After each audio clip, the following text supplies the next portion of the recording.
boyfriend Edward found his biological parents, he suddenly became a rich second-generation heir. The first person he contacted after becoming successful was his first love. He asked if she would be willing to become the CEO's wife. Hello, everyone, welcome to my channel. Subscribe us to read wonderful novels every day. Now the story begins. It was a full 7 days after the reunion that he finally returned to our small rented room. He was still wearing simple, old clothes.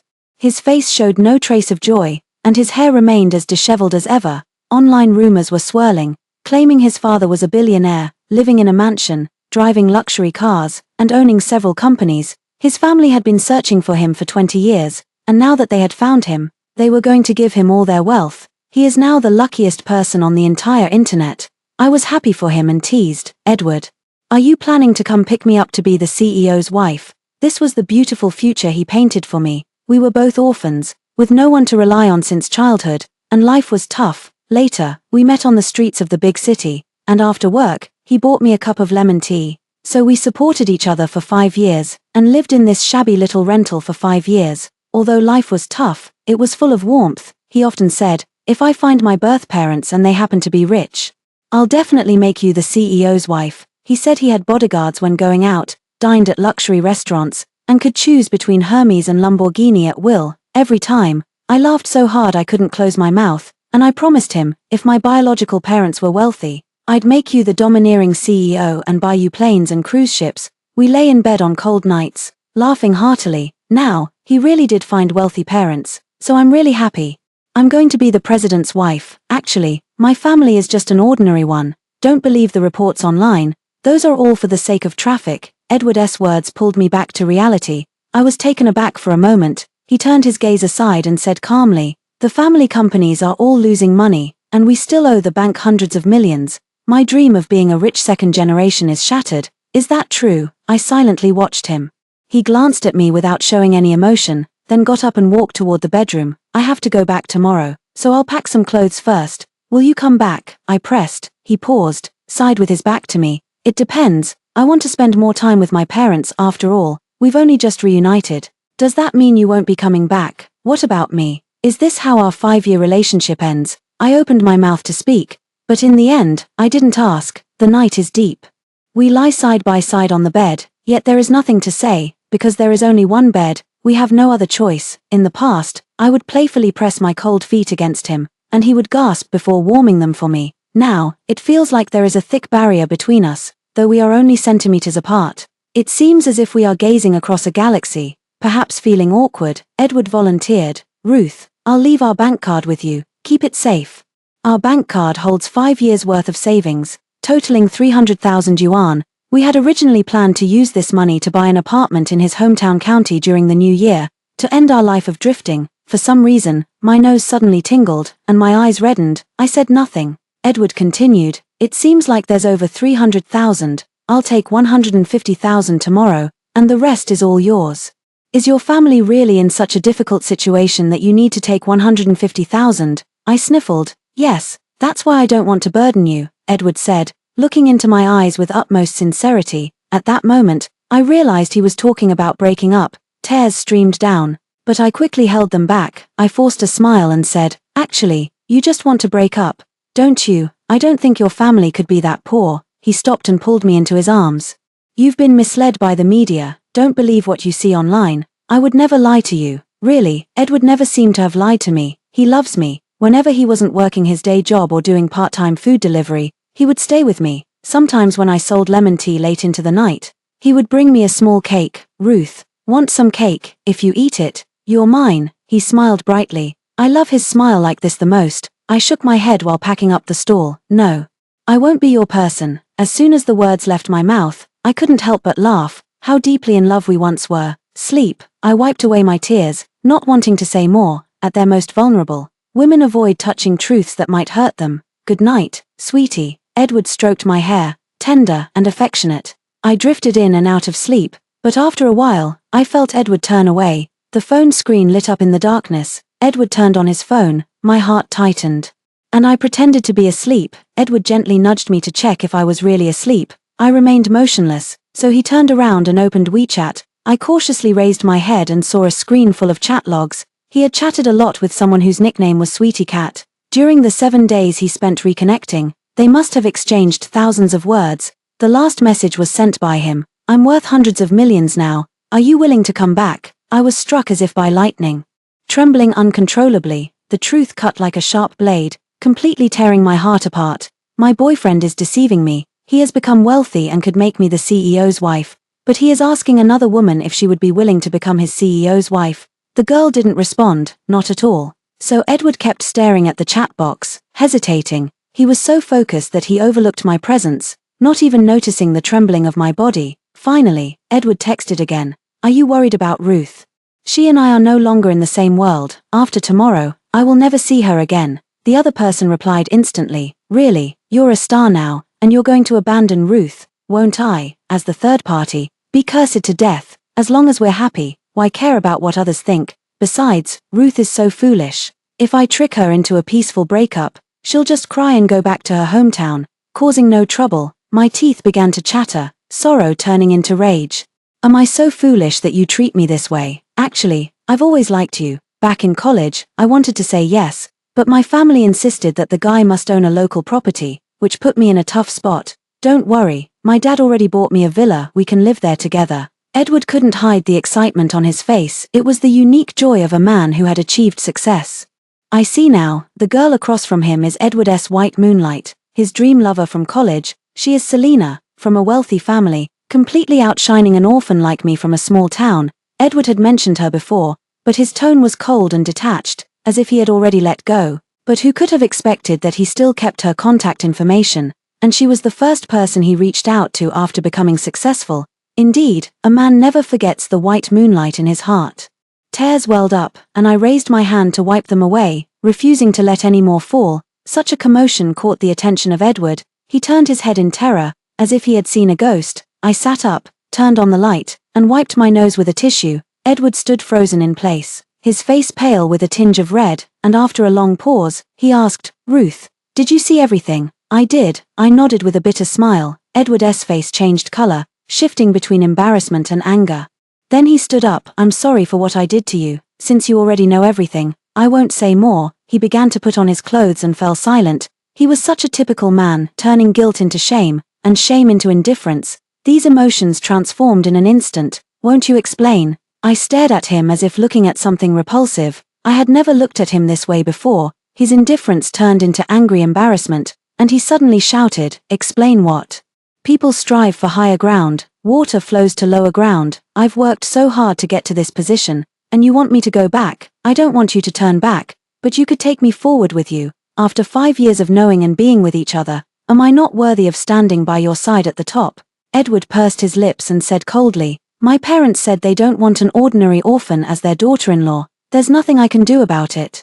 "But your parents clearly said that as long as it's someone you like, anyone is acceptable." This was mentioned in an online interview. Edward grew even angrier and kicked the wardrobe. "Enough, you just want to climb the social ladder and chase money, don't you, gold digger?" He stared at me with disgust, his gaze sharp as a knife. I was left speechless. So this is how he sees me. If I were a gold digger, I would have left him long ago. I could have hopped into a luxury car with one of my suitors, leaving him behind on his electric scooter. I could have also agreed to my landlord's arrangement and married his nephew who owns a shop. However, I did nothing, not even telling Edward, afraid he would get angry. "Speechless, aren't you? I've exposed your thoughts," Edward said triumphantly, no longer feeling guilty. I sneered, "Who exactly had their thoughts exposed? You know it yourself." Hearing this, he flew into a rage, pointing at the door. "Shut up. I intended to give you a dignified ending. Since you're making a scene, get out. Don't forget, this apartment is rented by me." I put on my old coat, adjusted my hat, and walked out of the rented house. The door slammed shut with a jarring sound. That sound completely severed the 5-year relationship between me and Edward. How ridiculous. I hadn't noticed the overwhelming stench all this time, but now it hit me. The surroundings were pitch black, and the hallway's motion sensor light had long been broken. All the neighbors were asleep, including 2 households with children who always called me big sister in daily life. I stood in the darkness, sniffled, and wiped the tears from the corners of my eyes. I didn't shout or scream, not wanting to disturb the children. I'm wondering if I'm so kind that I'm foolish. I turned around and slowly went downstairs. When I reached the door, a cold wind seeped through the crack, bitingly icy. I pushed the door open and walked out, But after a few steps, I turned back, not because of the cold, but because I had forgotten something. Downstairs in the storage area, there are my lemon tea cart and all sorts of bottles and jars. These are my treasures. I push them and step out into the wind once more, out of habit. I head toward the night market in the east, a place I often go. In the summer, I would stay there until dawn before packing up. When I arrived at the night market, I realized, what was I doing here on such a cold day? I stood for a while, and a large truck pulled up beside me. The driver leaned out and asked, "Miss, do you have any hot drinks?" I shook my head. I didn't bring any. He wanted to leave in disappointment, but then waved at me. "Little sister, come here for a moment." I approached, and he stared at me, pulling out a piece of paper to look at. "Little sister, have you had the mole at the corner of your right eye since you were a child?" I nodded. He asked again, "Where is your hometown?" "City M." "Oh my God," the driver exclaimed excitedly as he jumped out of the car. He approached me, looked at me, and handed me the paper. "Look, this boss is searching for his daughter, the one who went missing in City M, with a mole under her right eye." I was a bit confused and didn't have the mind to look closely. The driver explained, "Have you seen the recent news about Edward? He's gone viral. And many big bosses are searching for their relatives. This boss is worth tens of billions, the richest in City H. He posted notices everywhere, offering 100,000 for clues and 1 million for finding his daughter." The driver spoke too fast. I didn't catch it clearly. I shook my head. "I don't know. I have to go." I had a destination in mind, pushing the cart eastward toward the night market, where there was a shed that could shelter me from the wind. "Wait." The driver wanted to chase after me, but as he turned his head, he exclaimed, "Oh no, I forgot to pull the handbrake." His truck was slowly sliding backward. I pushed my cart and headed east. There was light over there. It would be warmer, at least. I spent a hazy night sleeping in a public shed, waking up chilled to the bone with icy hands and feet and a sore neck. The area began to bustle with activity, mostly breakfast stalls, the aroma of steamed buns wafting through the air. Drawing in passers-by, an auntie, seeing me curled up on a chair in the shed, was startled. "Are you okay, girl, lying here in such cold weather?" She might have mistaken me for a homeless person. I said I was fine, just taking a break. The aunt shook her head and handed me 2 steamed buns. I wolfed them down and finally felt a bit warmer. This bit of warmth made me realize my own foolishness. In such cold weather, I was actually sleeping on the streets. What harm would it do to my body if the temperature dropped or it snowed? I could freeze to death. If I really freeze to death, then I'd be the biggest fool, dying for a scumbag. "Auntie, let me help you sell the buns." I exhaled a breath and perked up. As a girl struggling on the edge of society, I have to be strong. A 5-year-old pile of shit. Once it stinks, should be thrown away. The morning rush was heavy, and the auntie was swamped with work. Having someone to help was just perfect. I helped her sell until 10 o'clock, the warm sunlight shining on my face, making me feel rejuvenated. The auntie gave me 50 yuan, saying she was running a small business and asked me not to mind the small amount. Of course, I didn't mind. I pushed the cart to restock, planning to definitely stay in a heated hotel after closing up in the evening. I still have a few $100s on me. Thinking of this, I hate my own foolishness. Edward have a joint savings of $300,000. Last night, I was so caught up in sadness and anger that I actually forgot about it. I must get it back from him. At least half of it is mine. I pushed the cart back to the rental, only to find the place empty and even the door lock changed. I angrily banged on the door, but no one answered. Edward wouldn't have run off with my money.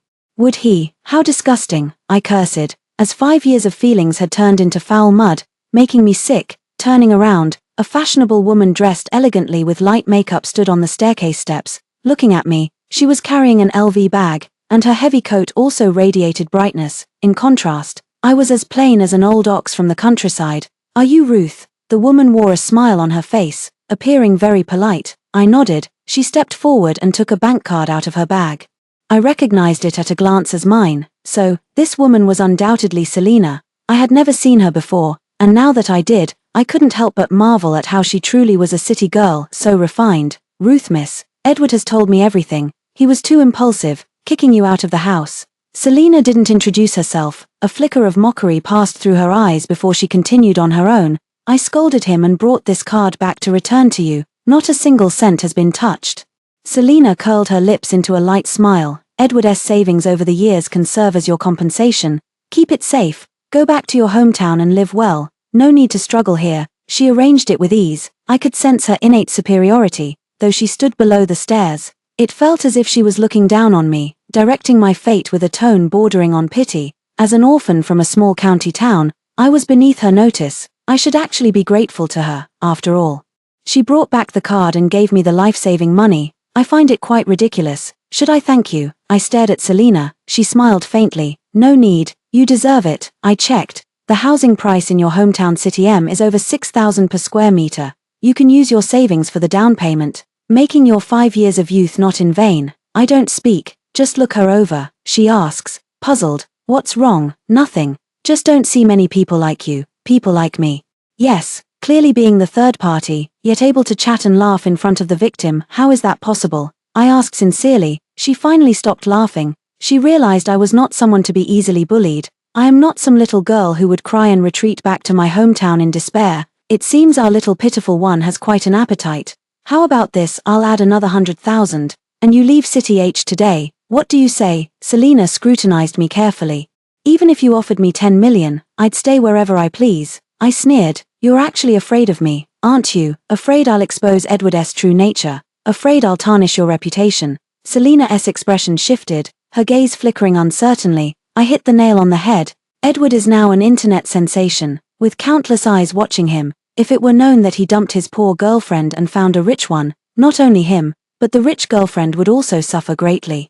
Selina, being a rich girl, obviously wouldn't want to suffer like that. Edward really doesn't know you. You're not a fool. Selina spoke again, praising me. Thank you. Of course I'm not a fool. I was just too in love with Edward before, blinded by it. No need to thank me. I should thank you. You saved me 100,000. Selina regained her composure and revealed a playful smile. Ruth, do you think you're tough, that you can control me, without waiting for my response?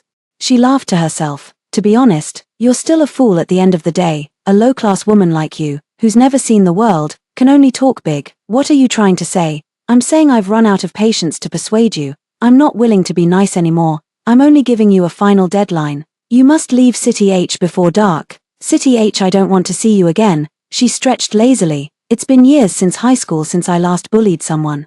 This feeling is quite nostalgic. She wasn't part of the underworld, nor was she a delinquent girl. She was just inherently arrogant and superior, and the seed of bullying that spread within her. Selina issued the ultimatum and walked away elegantly, her bag slung over her shoulder. A Mercedes-Benz S-Class was waiting for her outside the door. She got in and drove away. I ignored it and ran to the bank to check my balance. 300,000.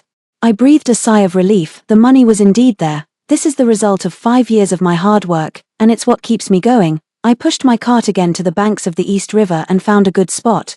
Then, I went to a nearby small shop for a full meal, sat by the river, and waited for nightfall. As night fell, the crowd began to grow, and I started selling lemon tea. The weather was still bitterly cold, so there were far fewer stalls. Young people weren't willing to set up shop in the biting wind. With less competition, I ended up selling more cups of hot lemon tea. I kept at it until 1:30 a.m., and all the lemon tea was sold out. Overjoyed, I counted the money, packed up, and prepared to head to a hotel for a hot shower. Just as I looked up, 5 men on motorcycles arrived. They shouted to buy lemon tea, telling me to hurry up and make it. I told them I was out. They were furious.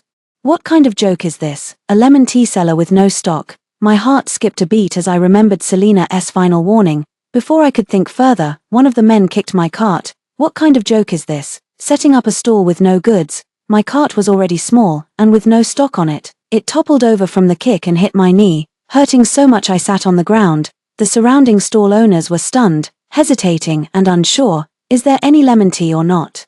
We're dying of thirst. Another man approached, his eyes fierce beneath the helmet. Help! I shouted loudly. The man flew into a rage and slapped me. I'm just buying something. What are you yelling for? Looking for trouble? This kid looks down on us. No stock and still not making it.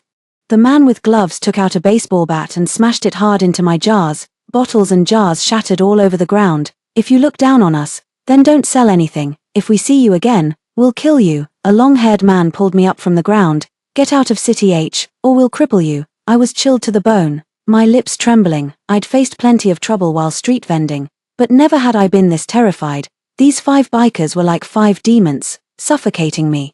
Got it, if you don't leave City H, we'll cripple you. The lead biker slapped me hard across the face. I immediately started bleeding, my vision went dark, and my mouth filled with the taste of iron. Finally satisfied, the group rode off. My stall was in complete disarray, everything was broken, and my cart was smashed. No one dared to come near. I can't stand steady, collapsing to the ground, gasping for breath as blood and tears blur together. In this moment, fear and helplessness flood my mind, my whole body trembling, tears flowing uncontrollably. It turns out, I'm not strong after all. I've walked alone for a long time, giving up a top high school to work and earn money for my adoptive grandmother's medical treatment. All the way until now, I met Edward, only to be betrayed by him, always ending up alone, setting up a stall by myself, beaten until my face was covered in blood, unable to even stand up, dizzy and disoriented, my whole body shaking.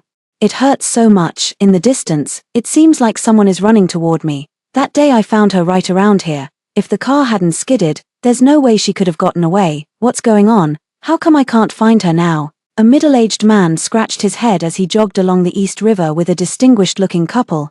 That man looks so familiar. Where have I seen him before? My consciousness gradually blurred, and I closed my eyes. Then I heard the man shout, "Over there, what's happening?" Before losing consciousness, I was held in a warm embrace, with comforting whispers accompanying me. "Don't be afraid, miss. So alike, truly alike. These eyes, these lips, they're exactly like mine." In the hospital, I regained consciousness. An elderly doctor in a white coat was respectfully reporting to someone by the bedside.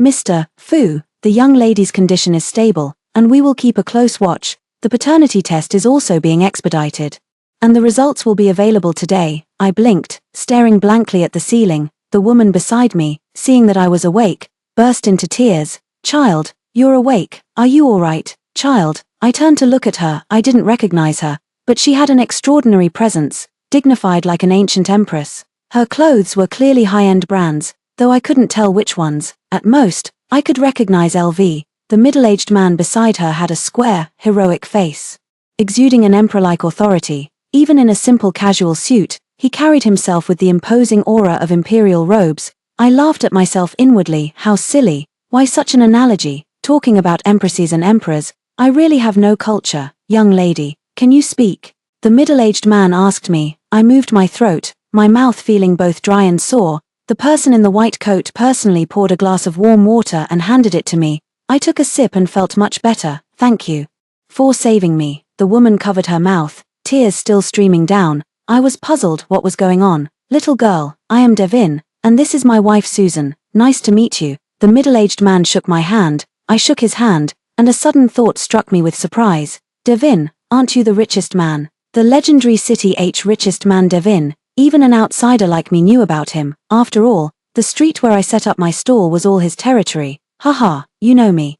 Devin laughed, holding onto my hand without letting go, his gaze lingering on my face. I felt a bit awkward. Susan quickly pulled Devin away and patted my shoulder affectionately. "Don't be afraid, child. Old Fu is just overjoyed. That's why he keeps looking at you." "Why are you happy?" I asked in confusion.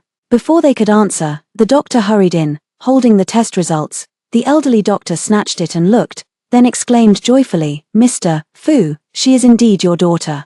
As soon as the elderly doctor said this, Devin and his wife lost their composure. Susan burst into tears and held me tightly. Devin was overwhelmed with emotion and turned away to wipe his tears. I also came to my senses and froze. Am I the daughter of the wealthiest person? I suddenly remembered the truck driver, the uncle who saved me last night. Was that him? Oh, so that's how it is. I continued sitting there in a daze, not knowing how to react.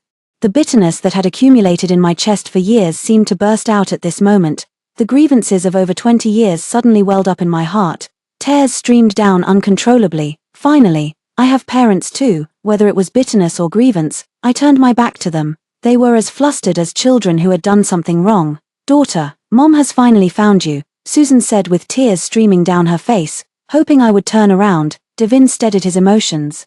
Unsure how to begin, he had no choice but to make the call. The phone call connected, and he angrily asked, "Have you found the person who hit my daughter, Mr. Fu?" "Those people are very cunning. They left on motorcycles overnight, but we will catch them." The other party replied, "Good, find out everything. I want to know who harmed my daughter." "I understand. Devin is helping me find those 5 motorcycle men. The mastermind behind it all is probably Selena." I was about to speak, but Devin spoke first. "Daughter, I'm not good with words, and I know it's hard for you to accept us right away. Rest well, and after you're discharged, I'll host a welcome banquet for you and invite all the city's elite to celebrate." Susan chimed in, "Daughter, rest well. If you need anything, just tell Mom, and I'll agree to it all." They didn't mention me being beaten, nor did they ask me for the specifics, probably afraid that I might be scared, so I lay down again.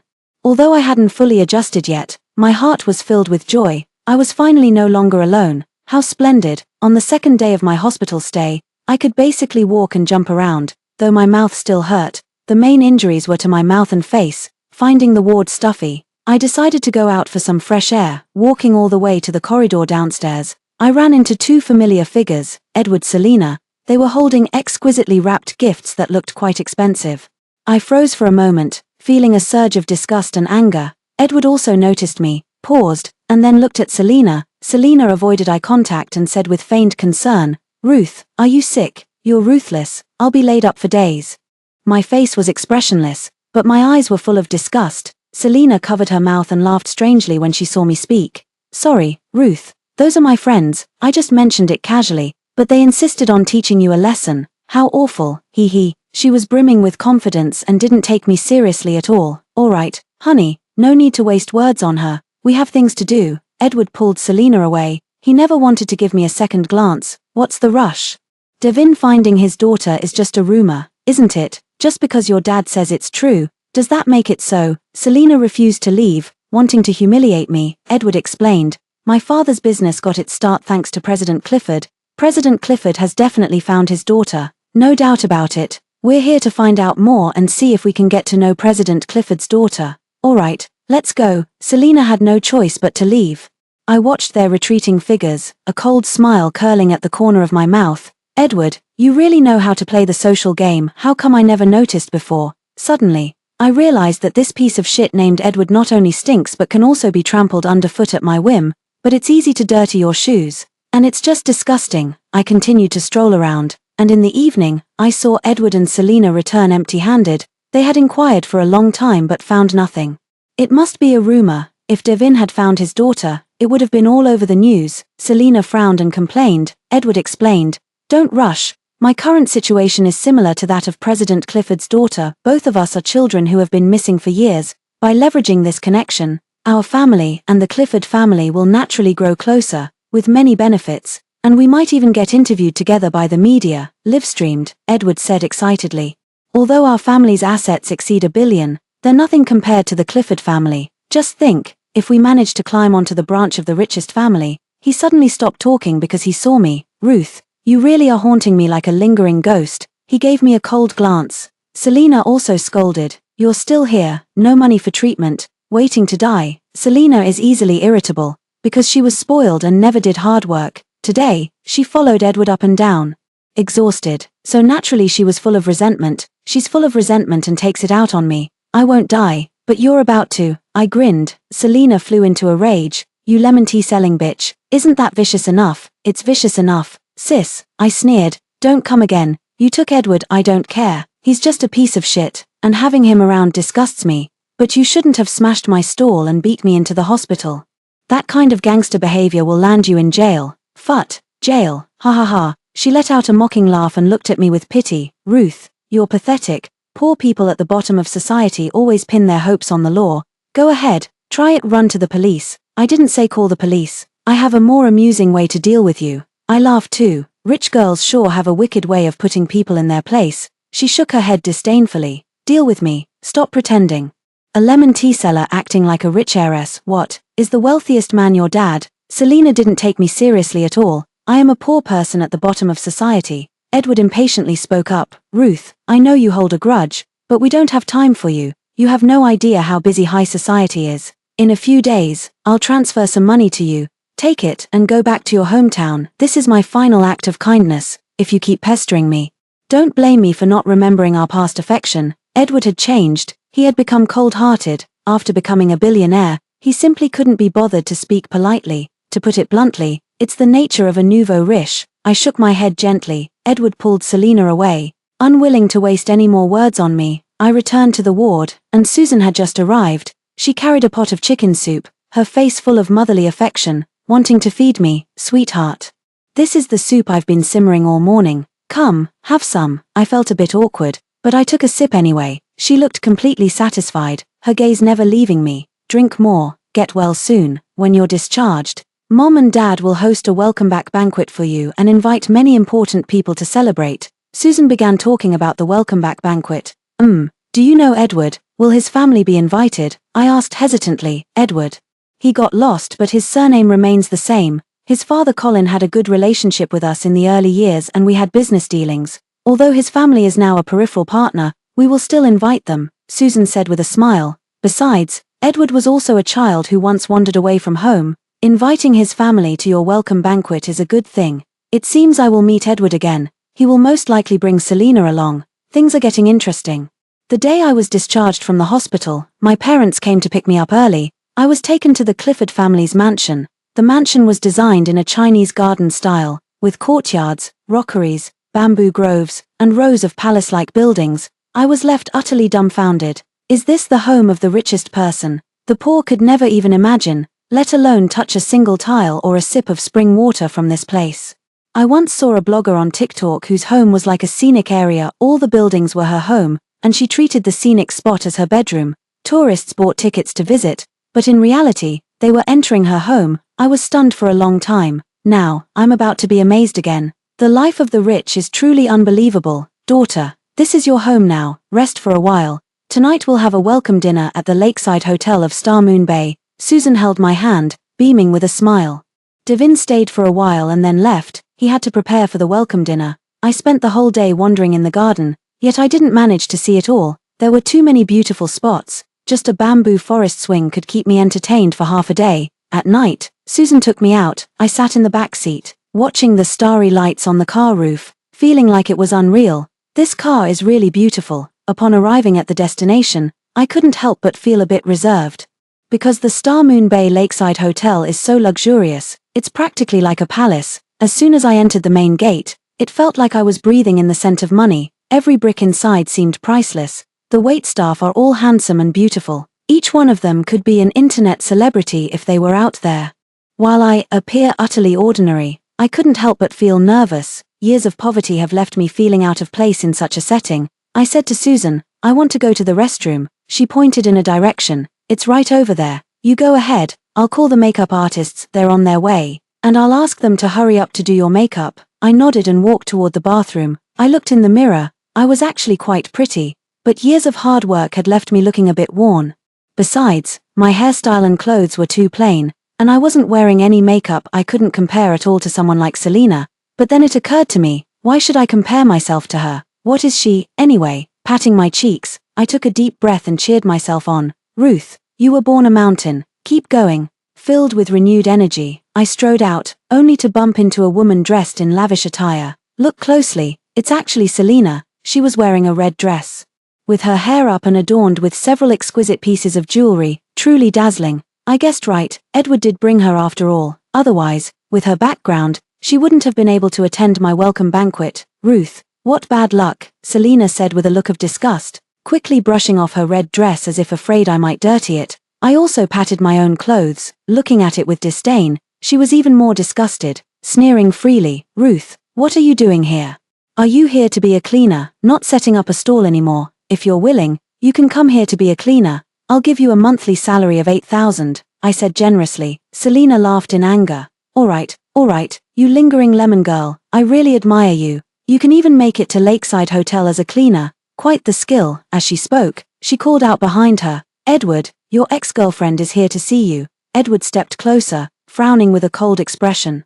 Ruth, what exactly do you want? You've been harassing us at the hospital, and now you're here. I told you, I'll give you the money. You're flattering yourself. It's you who's been harassing me. I wasn't wrong. They went to the hospital looking for me, and they came here to attend my welcome dinner. Aren't they just pestering me? Shut up. I don't care why you're here. Get out. Now, tonight's banquet is important. It's not a place for you. Edward snapped, grabbing my arm to drag me away.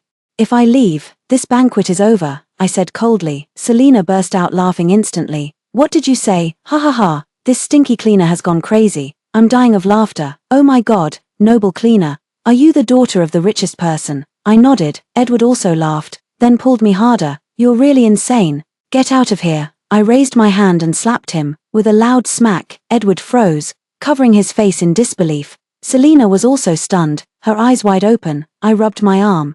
Edward, you have no right to touch me. Watch your filthy hands. You. Edward turned pale with anger but held himself back. Because this banquet did not allow him to act recklessly, he didn't even dare to yell at me. Selina was trembling with anger, but forced herself to calm down. She pulled Edward away. Let's go. Don't bother with this lunatic from the bottom of society. She just wants to provoke us and get us all thrown out. You're such a genius. The two clever ones left. I got a free slap and felt quite pleased. Turns out hitting someone feels so good, especially hitting a scumbag, so satisfying. Returning to Susan, she looked at me in surprise. Good girl, not nervous anymore. Seems she had noticed I was nervous all along. I smiled slightly and shook my head. I'm not nervous anymore. It suddenly dawned on me that I'm the star of the night. Everyone is here for me. So why should I be nervous in front of them? Well said. Go get your makeup done. Tonight. My daughter is the most beautiful. We arrived at the private dressing room, where 7 makeup artists were busy making me look like a star in the night sky. It was the first time I had ever seen so much makeup, dresses, and high heels. Finally, it was 8:30, and the transformation was complete. The person in the mirror was radiant, tall and slender, with a face as fair as jade, and the calluses on the hands had vanished without a trace. This is the magic of makeup. I don't know much about gowns and high heels, but I felt like a white swan. The young lady already has a great natural look. We just added the finishing touches, the makeup artist praised. Susan nodded with a beaming smile. Exactly, she's my daughter. At that moment, Devin appeared. He had finally finished his work and was stunned when he saw me. After a long pause, he hesitantly said, "Is this my daughter? If not your daughter, then who is she?" Susan lightly patted him. He laughed heartily. "So beautiful, Teresa, you are truly stunning." I was slightly surprised. "Teresa, that is your real name." "Teresa," Devin explained, his tone filled with emotion. "I like it," I thought to myself. At exactly 9 o'clock, I walked with my parents toward the hall. The banquet was grand, gathering the elite of City H. Amid the host's impassioned words, my parents and I stepped onto the stage under the spotlight. The hall erupted in thunderous applause. The crowd's enthusiasm surging like a tide. My parents gave a speech, their voices choked with emotion at one point. Finally, I cleared my throat and thanked everyone with grace and composure. Marking the official start of the welcome banquet, people raised their glasses in toasts. With laughter and cheerful conversations filling the air, one after another, people came forward to offer congratulations, and some celebrities even asked me if I had a boyfriend. Devin rolled his eyes. "Teresa is still young, what's the point of talking about a boyfriend? Haha." The hall was filled with a cheerful atmosphere. I laughed too, warmth surging in my heart. This is the power of family. Later, some young entrepreneurs also came to toast, and my parents responded appropriately. I glanced around and saw Edward. He held up his wine glass, scrutinizing me carefully with a puzzled expression. Beside him, Selina held his arm, looking at me with equal confusion. Clearly, they found me familiar, even my voice was recognizable, but they didn't dare to confirm that I was Ruth, because it was too unbelievable. As if in a dream, in front of them, there was also a couple, the Coloness. They are very famous online. When it was their turn, Colin greeted Devin warmly. "President Clifford, long time no see. Congratulations on finding your daughter." Devin patted his shoulder. "Colin, congratulations to you too, on finding your son. This must be your son Edward, right?" Devin looked at Edward. Edward stood up nervously and smiled. "Hello, President Clifford." Devin smiled faintly and glanced at Selina. Selina immediately introduced herself. "President Clifford. I am Edward's girlfriend Selina. My father is a manager at CC Bank and has previously handled business for your branch company." "Alright." Devin remained polite. I smiled from the side. Edward and Selina couldn't help but stare at me, exchanged a glance, and then raised their glasses together. "Teresa, congratulations on returning to your parents." I didn't respond. Edward and Selina exchanged another glance, looking slightly uneasy. It was Colin who spoke up. "Miss Teresa, my son Edward has had a similar experience to yours." "Ah, the heart of a parent knows no bounds. Who knows how many children are still wandering out there?" "Yes, I recently planned to establish a charity foundation specifically to help everyone find their lost loved ones. I wonder if Miss Teresa has any suggestions." Edward chimed in calmly. What a clever Edward, already trying to climb the social ladder. If I were to establish the foundation with him, wouldn't he just be latching onto a powerful connection? My parents frowned slightly but didn't say anything, just looked at me. Selina also looked at me and complimented. "Teresa miss, I deeply understand the pain of losing a loved one." Edward was once in great pain, and I stayed by his side, helping him search for his biological parents. Now we have finally achieved our wish, but we won't stop here, we want to help more people. Is that your reason for being the other woman? I suddenly interrupted, Selena pupils constricted, as if choked into speechlessness. Edward jolted abruptly, his entire body stiffening. At this moment, they finally confirmed that I am Ruth. The people around also froze in shock. My parents looked at me in astonishment, not understanding what my words meant. Colin looked at me blankly, then glanced at Selena. Selena was drenched in sweat, her hands and feet trembling. It's really you, impossible, it can't be, she murmured. Stepping back a few paces in shock, Ruth, you, Edward's throat felt as if blocked by lead, his lips trembling uncontrollably, unable to speak. I smiled gracefully. What's wrong? Not going to continue discussing the charity foundation. Actually, I'm quite interested and willing to invest funds. Let's all work together to help lost children find their way home. This was sincere, but Edward and Selena were already scared out of their wits, trembling with fear.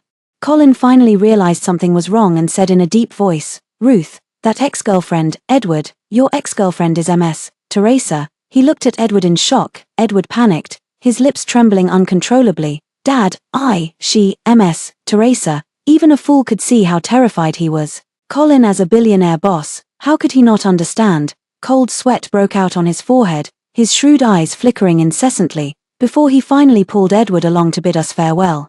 President Clifford, Madam Wang, and Miss Teresa, we have matters to attend to at home and must take our leave now. We will come another day to apologize. We will definitely come to apologize. He had no choice but to leave for now and apologize another day alone. Otherwise, if things escalated tonight, everyone would know his family had offended me. The family hurried away, not daring to linger. Selena startled and followed everyone's steps. Colin turned back to stop her. Miss, you are Edward's friend. Stay here, don't come with us. The meaning was clear. She was no longer part of the family. Selena froze, tears streaming down instantly. My dad took a call and walked away. My mom led me to the lounge and asked what had happened. I told her everything exactly as it was. My mother slammed the table angrily. This is outrageous. Edward and Selena have gone too far. I won't let them get away with this. At that moment, Selena came in by herself, as soon as she entered.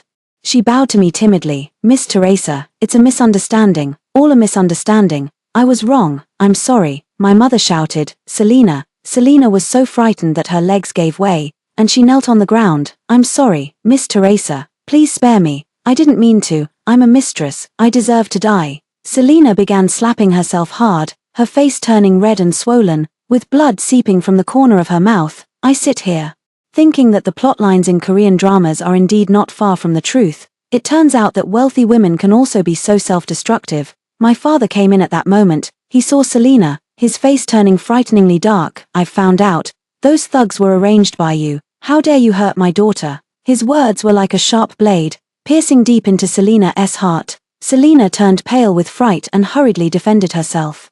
They're just people I know. They acted on their own to help me. I didn't send them. Enough. My father scolded coldly, then turned to me and said kindly, Teresa, go outside and play with your mom. I'll handle this. I obediently followed my mother out. Selena was utterly desperate. Too afraid to face my father alone, she crawled toward me, sobbing, Teresa, please don't leave. I was wrong. Save me. Edward is no good. I was just greedy for money. I beg you. She clung to my leg.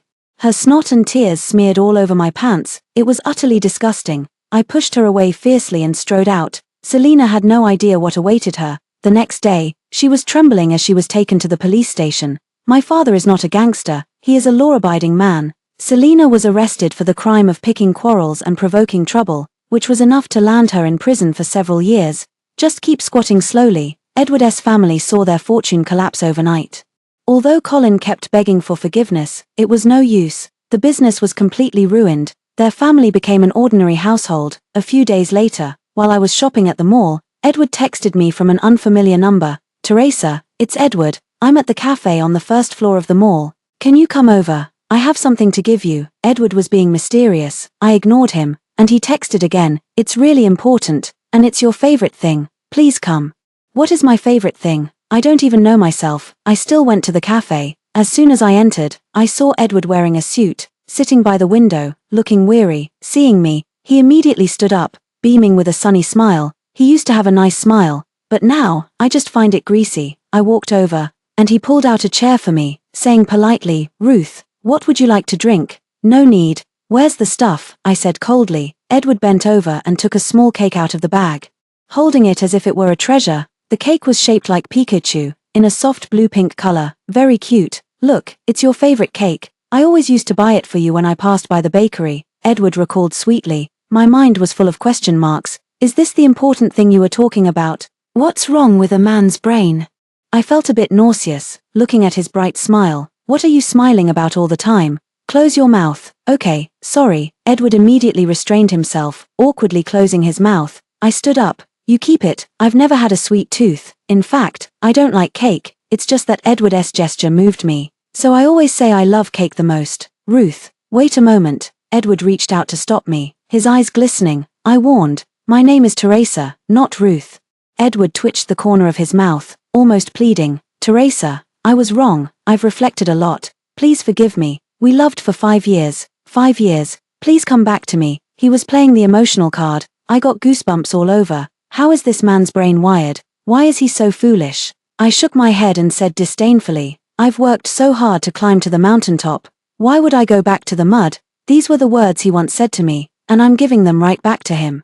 Edward froze as if his soul had been drained, collapsing back into his seat. My new life had begun. The life of a wealthy young lady was simply heaven. Travel, shopping, fitness, playing the piano, painting, everything I loved was within reach. I live like a cheerful salmon, of course. I haven't forgotten the hardships of my time as an orphan. Using my father's connections, I established the Homecoming Angels Charity Foundation. It focuses on helping children who have been abducted, lost, homeless, begging, or abandoned, as well as their families. My family fully supports this effort, and we have expanded our influence, attracting a great deal of charitable donations. In just 1 year, we raised over 60 million yuan in donations, with more than 4 million public contributions. We also established over 10 projects, including a missing persons search station, a program for reuniting lost children, and the Dream Support Initiative. We have helped nearly 2,000 families reunite.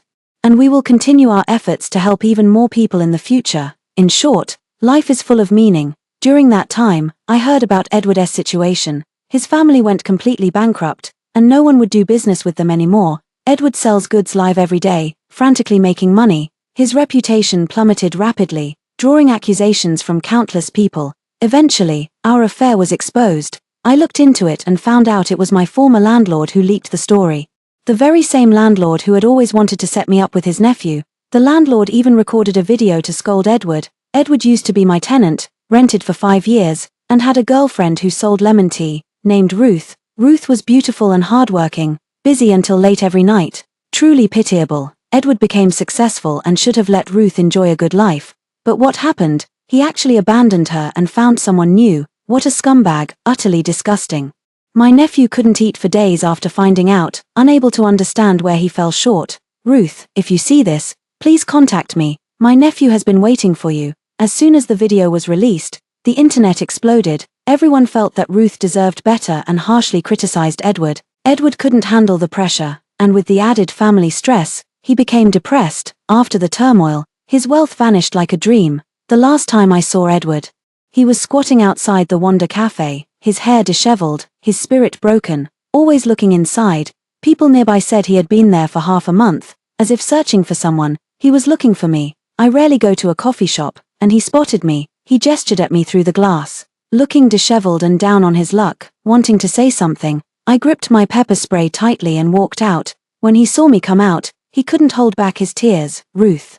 My family has fallen apart. I ruined my parents, they're bankrupt. Edward sniffled, looking disheveled and wretched. I don't speak, he said bitterly. I'm too ashamed to stay here any longer. I'm going back to my hometown. I still remember you said you'd come with me to buy a house and live a simple life. Is this your final words? I said expressionlessly, tears streaming down his face. He said, I'm sorry Ruth, I betrayed you. If I could do it over, I would hold your hand tightly and take you home. Let everyone know that you are my CEO's wife, and then, you could become Clifford family's son-in-law, transforming from the heir of an ordinary family to the heir of a super family. Right, I exposed his thoughts. His face twitched, speechless. I sneered, if I were still that Ruth, you wouldn't choose me even if you could start over 10,000 times. But I am Teresa, so you want to start over and choose me, Pa. I spat the words out contemptuously, then turned and walked away. Edward stared blankly as I walked further and further away. I didn't look back, because I am no longer the lemon tea seller Ruth. I am Teresa, the striding Teresa. Story 2. At the company annual dinner, my boss wanted to set me up on a blind date. I had too much to drink, and with red eyes, I said I couldn't get over my ex. My colleagues were gossiping and asked me to share some details.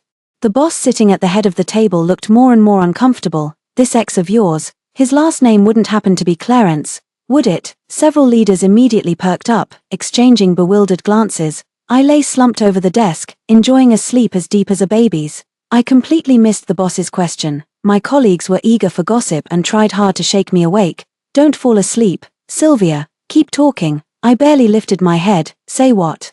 Was your ex's family very wealthy? Extremely, filthy rich. I spread my arms wide. In his kitchen, there's a whole row of refrigerators, all filled with top-shelf seafood gifts from others. So how did you two meet? He was my high school classmate. I responded vaguely and sat by myself for a while to recover. My body found the camera before my eyes did. I immediately began managing my expression, only to realize it was the big boss at the head of the table, secretly propping up his phone to take a picture of me. Mr. Cedric, why are you taking a picture of me? Cedric is good-looking and often makes tabloid headlines. Among the group's executives, he is the one who gets gossiped about the most. He is nicknamed the second prince in the industry. He has an older brother who is the crown prince. A year ago, the crown prince was transferred. Cedric took over the management of the company, by rank.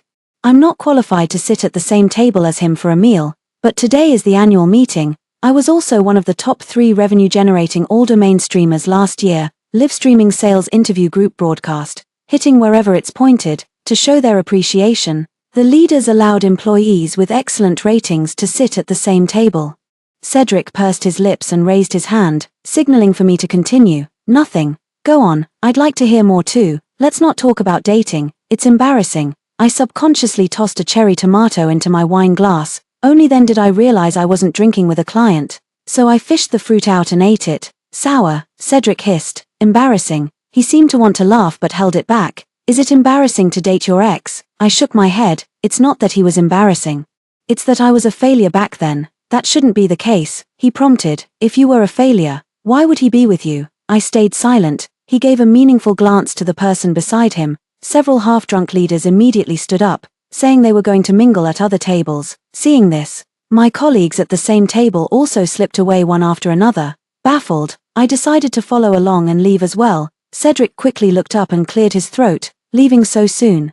Your performance last year was excellent. Let's discuss a raise. I jolted and moved back to my seat, filling the glass. I mechanically recited words of thanks out of muscle memory. Thank you, Mr. Cedric, for your appreciation. I'll drink to that. Sit, sit. You shouldn't drink anymore. He held down my wine glass. Come on, tell me, how did your ex's mom persuade you to break up? Did she scold you or threaten you? No, she is very kind. That was during my senior year, since sophomore year.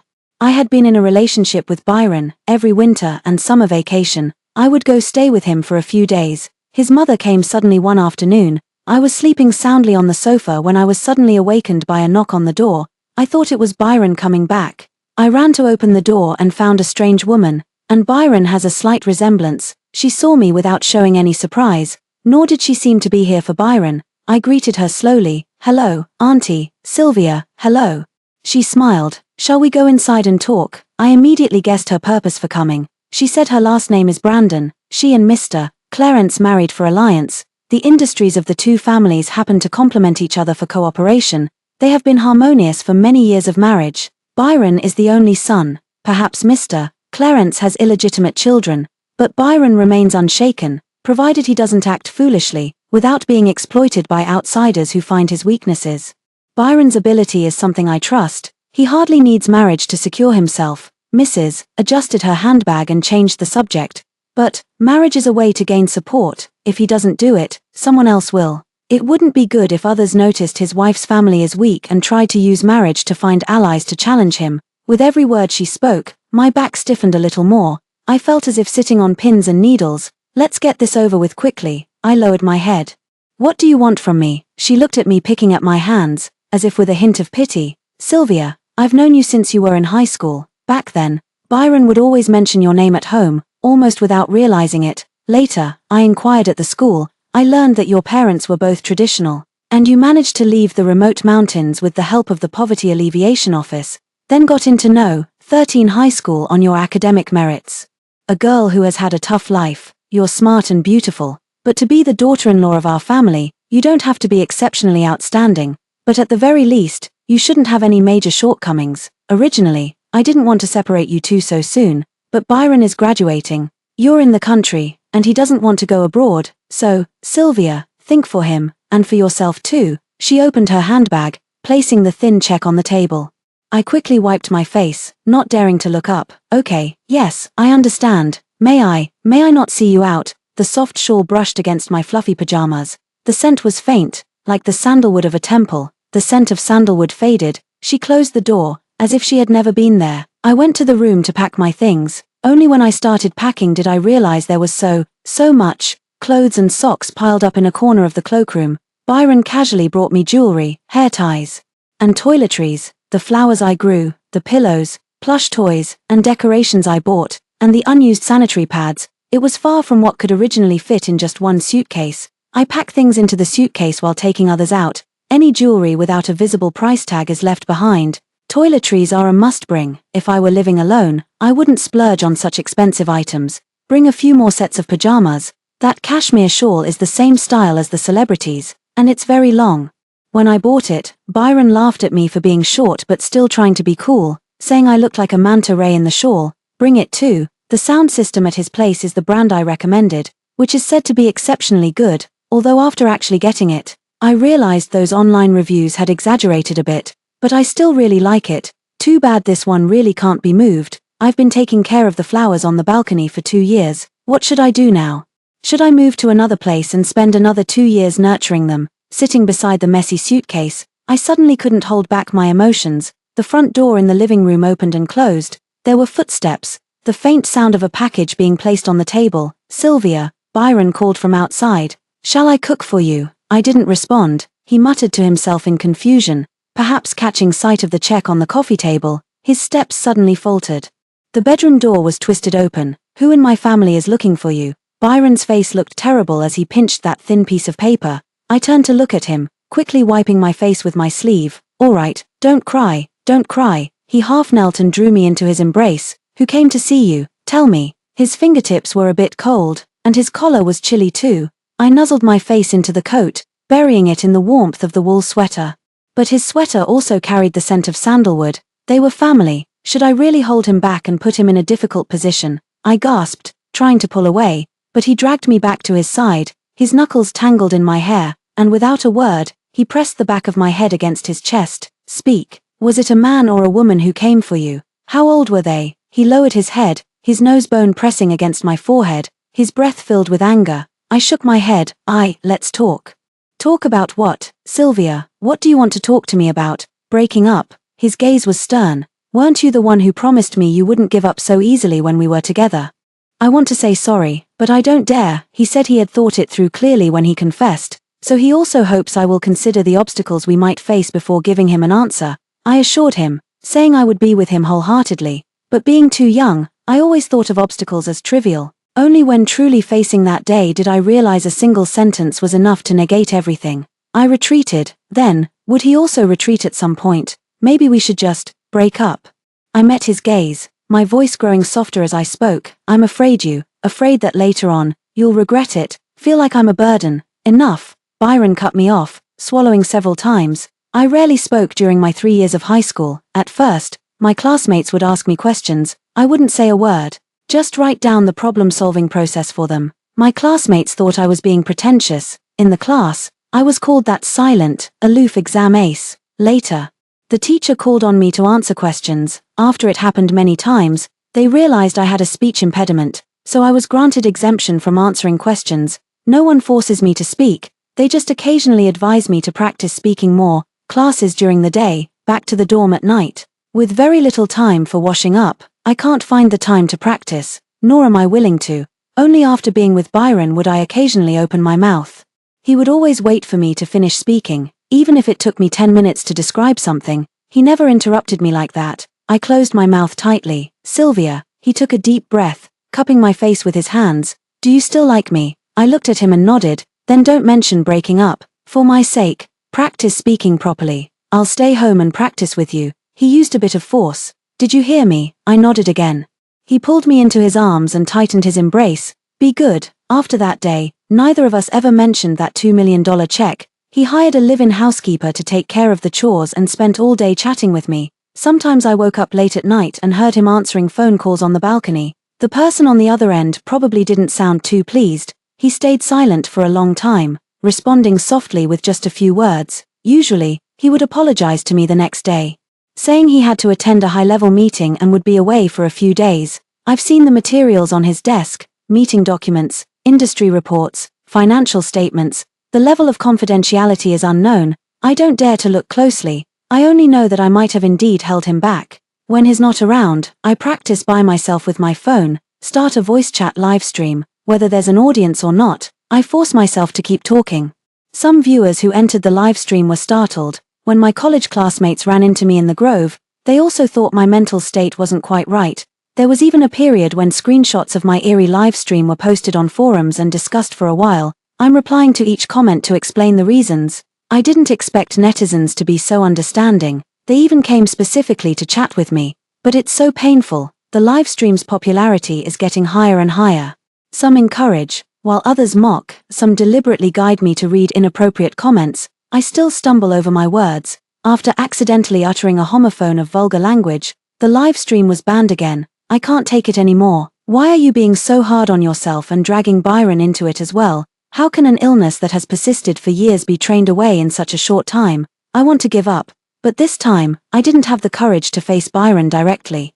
I left all the clutter behind and only took the clothes I needed to wear. At the hotel, I told him we were breaking up. That same night, he returned to Shenzhen, insisted on meeting me in person. I opened the door and saw a travel-worn Byron. His eyes were bloodshot, and he stood rigidly. Neither of us spoke. I couldn't hold back my tears. I kept crying and crying. At the end of my tears, I spoke the most fluent sentence. Byron, I'm under so much pressure. I really can't go on anymore. He pressed his lips together and asked me, really can't hold on any longer? Can't you try a little more? I said, I'm so tired. He placed the gift bag on the floor, lowering his eyelids. If it's really that painful, then just forget about it. I crouched on the ground, watching him turn his back. Byron. He stood still, glancing sideways. Only then did I realize that his eyes were red too. I said, can we still be friends? Will we meet again? He chuckled softly. Yeah.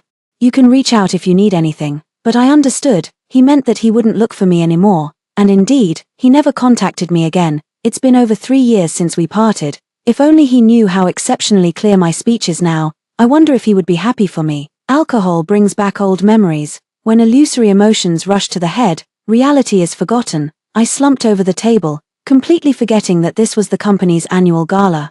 Sitting across from me is my boss's boss. Cedric frowned and patted me. Sylvia, wake up. Oh my God, could it be alcohol poisoning? Damn it, Byron is going to come after me. I was shaken awake, tilting my face from my bent arm, showing one eye to look at him. Mr. Cedric. Cedric let out a sigh of relief, handing over a tissue, lifting the chin. Wipe your face. You're crying so much. Sorry, I've had a bit too much to drink and I'm feeling emotional. This liquor is pretty strong. I can hardly handle it. I forced a smile, realizing it belatedly. Hey, Mr. Cedric, weren't we supposed to talk about the raise? He waved his hand dismissively. Raise, a 50% raise. But tomorrow, no, the day after, you'll have to come with me to attend. Well, an intercompany exchange event. Is my rank high enough to attend the meeting with you? Oh, it's just a simple meal. Oh, wait. The New Year holiday starts the day after tomorrow.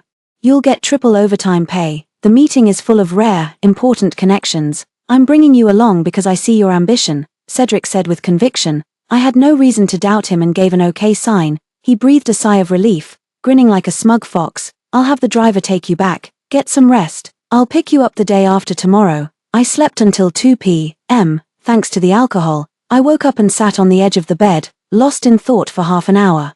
I can't fully remember what I said at last night's annual party. But in the end, Cedric's mischievous expression is something I haven't forgotten at all. His reputation in relationships with women isn't very good. Today, he's putting some actress on the cover. Tomorrow, he's having dinner with a newly debuted young starlet. Although it's not heard that he has any involvement with female employees in our company. Still gives me chills. Before I could come up with an excuse to refuse, a corporate message popped up. Tomorrow's dinner is to celebrate a buddy's birthday. You'd better bring a gift, make the most of it. Maybe he'll just casually give you an opportunity, and you'll end up paying hundreds of thousands more in taxes. At 5:30 p.m., Tony's secretary will pick you up. Since it's a family gathering at your place, I probably shouldn't go. I drank too much yesterday and spoke carelessly. Mr. Cedric. Please bear with me. There are others in the company with better performance than me. Maybe give the opportunity to them. I deleted all the excuses. Feeling awkward, I sent a received message. After finishing my wash-up, I realized I forgot to ask the key details. Is his buddy older or younger? Does he prefer Western education or traditional ways? And what's his sexual orientation? I have no idea at all. I opened my phone to search for gifts to give to my boss. And the first page showed a few shops I had purchased from before: scarves, belts, briefcases. None of them were expensive, all at a price range I wouldn't choose now. But back then, when I gave it to Byron, he was always very happy. I suddenly felt a bit dazed. Soon after, it would also be Byron's birthday. He happened to be born during the Lunar New Year. Every year on his birthday, he would celebrate with me first, then rush home to celebrate again. The next day he would return, carrying bags and packages of all sizes. They were all gifts from relatives, friends, and business partners of the Clarence family. Some who knew he was in a relationship took the opportunity to give trendy, new season luxury items. He picked and chose, packing everything that I could use. He still wanted to keep me in suspense, unwilling to hand it over easily. I had to circle around him for a long time, stammering anxiously. Only then did he lift his chin and leisurely hand over the suitcase. I sat on the floor, unwrapping the gift boxes one by one. Byron leaned to the side with his knees bent, slowly drinking water. Did you find any you like? I held up my favorite one to show him. He recognized it and smiled. Got it. Next year we'll discuss more projects with their family. I said, You're abusing your power for personal gain. I was born in autumn. I'm not sure which day it was. The gifts he brought were piled to the side, as if I had also had a wonderful birthday. In the years we've been apart, I haven't picked out gifts for anyone else, nor have I received any gifts from others. Carefully selecting items that match the other person's temperament, preferences, and status from a vast array of options is quite mentally draining. I mustered the courage to contact Cedric. Mr. Cedric, what does your friend prefer? I'll prepare accordingly. He said, anything is fine. Then it's all fine. I had someone buy a tea cake for me, just saying to get an expensive one. Giving tea as a gift can't go wrong. The shopkeeper said the tea cake I wanted was of a high grade, and the only one in the shop happened to be reserved. The other goods need time to be arranged and delivered. Fortunately, they were delivered just in time before the dinner gathering. I picked out a semi-professional commuter outfit and headed out with the gift box. Cedric's secretary was already waiting downstairs. I got in the car and instinctively wanted to greet someone, but no one was there. Tony's secretary glanced at me, looking for Mr. Cedric. We're on our way to pick him up now. Oh, okay. I paused. Secretary Tony, do you always accompany Mr. Cedric to these dinner gatherings? Mr. Cedric doesn't drink much and doesn't need company. I'll wait in the car. Then do you know who Mr. Cedric is meeting this time? I'm not sure about that. He gradually slowed down and pulled over to the side of the road. Cedric happened to be coming out of a tea shop. The packaging bag in his hand looked very familiar. I broke out in a cold sweat, looking down at the gift box beside me. Surely, it couldn't be such a coincidence, could it? Cedric pulled open the car door and casually placed the items beside him. I secretly glanced through the rearview mirror. The more I looked, the more my head ached. Exactly the same gift, how am I supposed to give it? Eyes met. Cedric gave a location and asked me again, Sylvia, did you bring the gift?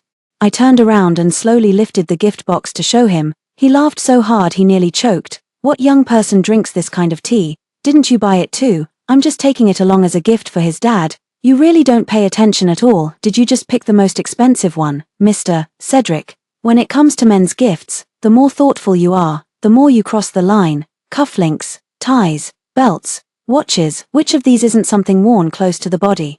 Truly versatile options are still tobacco, alcohol, and tea. Turning the corner at the intersection, the car came to a stop beside a traditional Chinese courtyard. I followed with the gift in hand. Cedric, in the private dining room, a few people were chatting idly. Turning to see us, they greeted and pulled out chairs. I made eye contact with one of them, and we both froze for a few seconds. Ben saw Cedric and me coming in one after the other, his eyes wide with surprise. I nodded at him, my heart suddenly skipping a beat. Running into a high school alumnus here. I wasn't close with Ben, we've met a few times, All because of Byron. The surroundings were bustling. You're here early, Cedric, not late this time. Huh, and you brought a little sister along, changed your taste. Last time I remember it wasn't this style. We get together, and you're the only one bringing a girl. Seriously, tone it down a bit. If we pulled as many stunts as you do, our legs would have been broken several times over. Cedric snorted. If you're sick, go get treatment. This is my employee.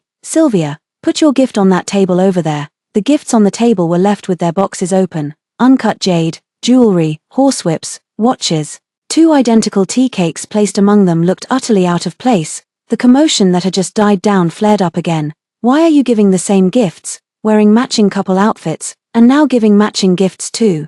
Ben, you're usually the most talkative. Why so quiet now? Ben looked utterly at a loss for words, struggling to speak for a long moment. This, I don't dare say. I sat in the corner, smiling bitterly. In this kind of situation, it really feels like you haven't truly been here until you've endured a few teasing remarks. Footsteps approached steadily from outside the corridor. People around suddenly began to fumble for things in a hurry, the moment the door was pushed open. Confetti burst and filled the room. Congratulations Byron on getting 1 year older. I followed the crowd in applauding, then suddenly straightened up. Who? Byron. Confetti fluttered down in a flurry. The person at the door brushed the celebratory streamers off their shoulder. Looking half resigned, half silent. How many times are you all going to play this trick? After several years, the voice was no longer quite familiar. It had lost some of its clarity and gained a steadiness. I stiffened my back. My face flushed as if steamed. Byron stood by the door with his hands in his pockets, his expression gradually turning cold. A sudden silence fell. The people at the table looked at each other in confusion. Byron, come and sit down. The waiter stood nearby, waiting to take his overcoat. I lowered my head, actively avoiding eye contact. Ben coughed a few times, trying to smooth things over. Take a seat first, Byron. We can talk about whatever it is later. After a moment, he pulled out a chair and sat down. After drinking a cup of warm water, I glanced down at Cedric. Aren't you going to introduce us? Cedric patted the back of my chair. Sylvia, the most capable anchor in my company. Whatever she promotes becomes a hit.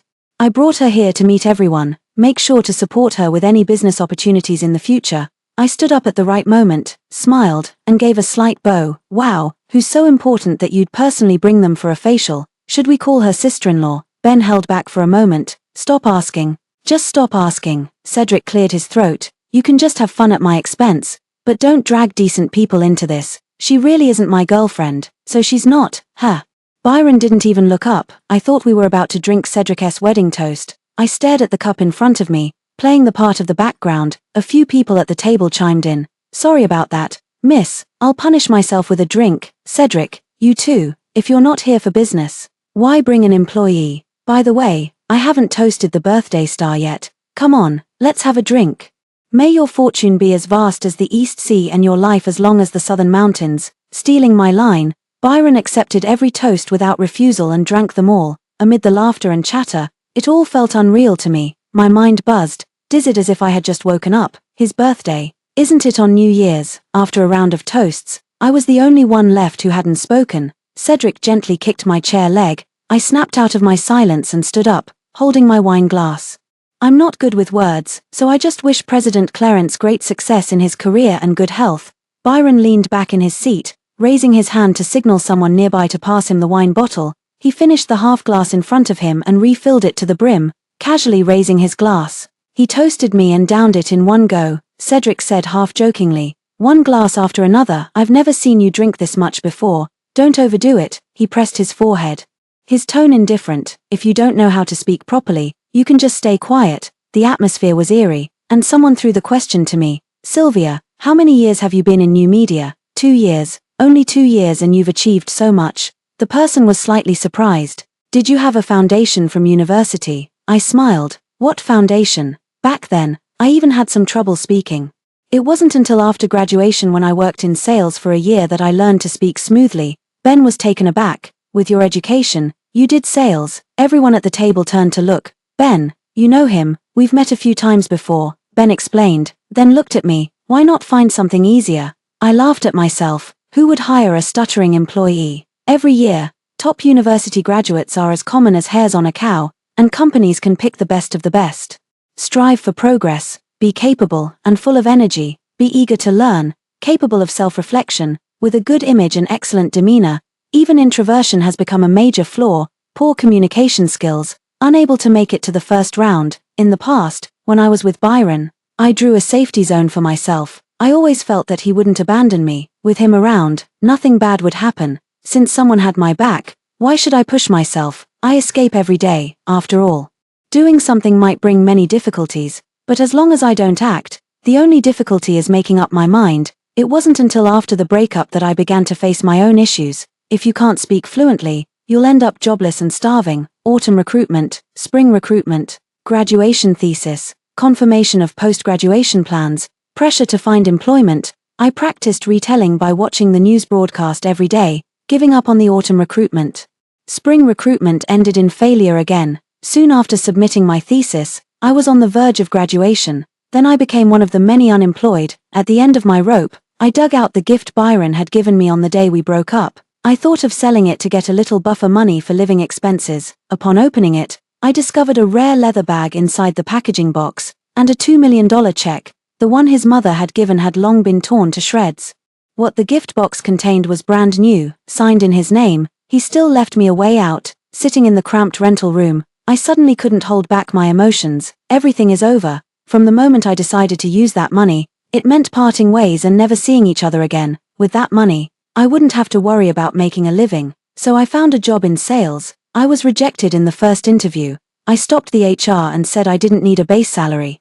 I just needed a platform where I could speak. Successfully stayed. Every morning at work, the company requires employees to loudly recite their work goals. As if pumped up with adrenaline, those who don't appear enthusiastic enough are criticized for their work attitude. I couldn't let loose and was called out and scolded many times. After finishing the morning reading, I returned to my desk to make prank calls. On good days, they hang up directly. On bad days, they curse so fiercely it feels like my parents are taking off into the sky. Every time a customer on the other end attacks my parents, I sincerely say thank you. The person on the other end was stunned, so I took the chance to pitch some insurance. Then I'd get called an idiot before they hung up. On good days, I could make enough sales to cover the rent. No one ever made fun of my stutter again.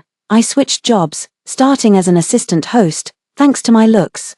I was quickly promoted to a full host, but the job demands were stricter, and I often got scolded by viewers and supervisors. At first, I would secretly cry, but when I earned 50,000 yuan a month for the first time, the scolding didn't bother me anymore. I love working. I want money to replenish the spent savings. It seems as long as I manage to gather 2 million, it would appear that I don't owe Byron anything. Work is very busy. I rarely have time to think of him. I miss him very much. Byron focused on the food. I glanced at him secretly, sorting through the key moments. I organized the past few years and recounted them truthfully. Not far away, someone handed me a business card. My friend's design brand is currently doing promotions. Sylvia, if you're interested, you can contact her to discuss collaboration. I quickly took the business card. It is an emerging brand in the jewelry industry. The invited ambassadors for promotion are all well-known wealthy socialites. Logically, I shouldn't take on this kind of collaboration privately. Cedric raised an eyebrow. If they're honoring you, just accept it. It doesn't count as a private job. I clasped my hands together and bowed slightly, whispering softly, "Thank you, boss." As I turned my face, I happened to meet Byron's gaze. He lowered his eyes to his phone and stood up to leave the table. "I'm going to make a phone call." You all continue. With the birthday person gone, the atmosphere instantly became more relaxed. I could no longer keep up with the conversation and silently continued eating. Cedric turned to me. "I'll set up another table for you next door. After you finish eating, call Secretary Tony to have him take you back." "No need, Mr. Cedric. Please take your time. I can go back on my own." I picked up my bag and said goodbye. As soon as I stepped out, a burst of uproar erupted from the private room. Ben jumped up and pounced on Cedric, grabbing him by the collar, furious and flustered. "You, Cedric, I kindly tell you a story, and you bring the main character to cause trouble. Huh, Sylvia can't get over him. Wouldn't it be nice for them to meet? What if Byron still likes her? They could just get back together. Does he even look like he's still interested?" Cedric laughed loudly. "Ben, don't talk if you've never been in love. I say they'll definitely work out. Wanna bet?" A few unrecognizable voices were mixed together. "No, what are you all talking about? What do you mean? Still like? Was that Byron's ex-girlfriend just now? Cerebral palsy mastermind sets up an ex-girlfriend trap. Bro mistakenly steps onto the execution platform. Whoever just joked about her better go apologize. In my opinion, There's no love left anymore, that's for the best. The conversation faded, replaced by the clinking of glasses. I buttoned up my coat and stepped out into the wind. The winter along the southern coast is not hard to endure, with just a slight chill. Turning the corner of the long corridor, Byron stood in the pavilion not far away, casually scattering fish food. It was already dark, and the temperature had dropped considerably from the daytime.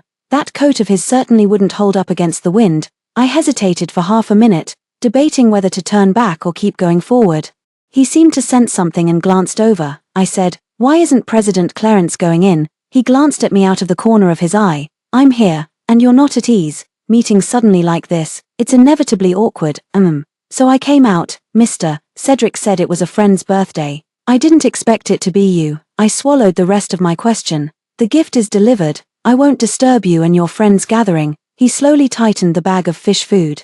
"I'm going abroad for the new year, so they're celebrating my birthday early. What did you give me?" "So that's how it is." I was dazed for a moment, then replied, "Tea cakes, the same as Mr. Cedric S. I don't like drinking tea. Perhaps my gift was ill-timed. Your father would probably appreciate it. What I mean is, I'm not satisfied with this birthday gift." He closed his robe and turned to face me. I unconsciously lost my voice. "Then I'll choose again." He gave a soft sound of agreement from his throat, as if acquiescing. For a moment, there was silence. I wanted to take my leave again. Yet, for some unknown reason, I found the courage to stand my ground. "Byron," he paused and turned his face aside. "I've just finished telling you about my life over the past few years," I said. "Is there anything you'd like to share with me?" The wind was blowing my hair into a mess. I tried to smooth my bangs, not daring to confirm whether he had heard. "Are you heading home?" I wasn't sure if it was just my imagination. His attitude had softened considerably compared to at the dinner table. It could almost be described as gentle. I froze for a few seconds. Yeah, let's go." He familiarly wrapped his arm around my shoulder. "I'll take you home." I kept telling myself to stay calm in my heart, but my feet involuntarily followed him and got into that familiar car. The partition rose, and warm air quickly filled the space. He took off his overcoat and casually folded it beside him. The rich aroma of strong liquor wafted through the air. It turned out that too much drink had softened the heart. I wonder if he'll regret being too kind when he sobers up tomorrow. I looked out the window to ease the strain in my eyes. Uncontrollably, I began to miss the version of myself that could nestle in his embrace. I thought the longing would ease after we met, yet in reality, it only grew more intense. Winter is the perfect season for embracing. The heating turned up too high makes the face dry and the heart restless. If it's not turned up enough, the chill is unavoidable. During winter break, we would meet sometimes in his city, sometimes in mine. At that time, the place I lived had no heating. After a shower, I'd shiver and hiss from the cold, then dash and leap into bed. Byron went to bed early. He was always woken up in the middle of the night by me suddenly burrowing into his arms, icy cold. He would groan, open his eyes, and reach out to feel my feet. "Why is it always so cold?" "It's normal. It's always been like this." I pressed my hands and legs against him, and my body quickly warmed up. Byron remained silent, just breathing a bit heavily. Back then, in our early 20s, we were all students and couldn't talk about sex with complete ease. Until one night I suddenly woke up. I found Byron holding me from behind. He held me so tightly that I almost couldn't breathe. His cool teeth bit into the nape of my neck, mixed with wet licks. I blushed from head to toe. I dared not make a sound, nor move a muscle. Someone let out a gasp first. My breathing faltered, and my unease was noticed. He called me in a hoarse, breathy voice. "Sylvia." He gripped my jaw, pressing down to suck and kiss. In the darkness, neither of us could see the other clearly. Only the eyes reflect a glimmer of light, and breathing betrays the heart's secrets. Byron had kissed enough. Then knelt and pressed my knees together. I harbored fear and unfamiliarity towards sex, not daring to make any substantial progress. I only remember the skin on my thighs being rubbed raw. Over the years of being in love, this is as close as we've ever been. I silently averted my gaze. He leaned back in his seat with his eyes closed. His voice slightly hoarse. "I went abroad to study philosophy, then came back and started working. There were no major changes or setbacks, nothing worth mentioning. Do you still have enough money to get by?" I said. "No worries about food and clothing." "Not bad," he said softly. "What made you think of becoming a streamer?" "Perhaps, just going with the flow." Actually, it was an obsession. After breaking up with him, I became obsessed with talking. Coincidentally, my job as a host requires me to talk constantly, non-stop. The rows of trees on both sides slid past the car window in a steady rhythm. He said, "Cedric just sent me a video." I quickly blushed. That day, the boss said he wanted to set me up on a date, and I acted on impulse after drinking. Acted. Alright, it was real. Please don't tell anyone. His gaze fixed intently on my face. How do you beg? The space suddenly became very small, reduced to a cramped corner. I leaned back. My spine pressed against the gap in the seat, his palm traced up along the vertebrae one by one, his face flickering in and out of the glow of passing streetlights, lips locked in a kiss. I kicked my legs frantically, gasping for air. Byron lifted his eyelids and pulled me onto his lap by the waist. Stay away from Cedric, I gasped. Isn't he your friend? Understood. Why won't you let me see him? He likes to fool around with women. I fell silent. And you still get along with him. Whether he's a playboy is for his girlfriend to worry about. I only care about whether he's suitable as a friend. Oh, good girl. He patted my lower back and asked again.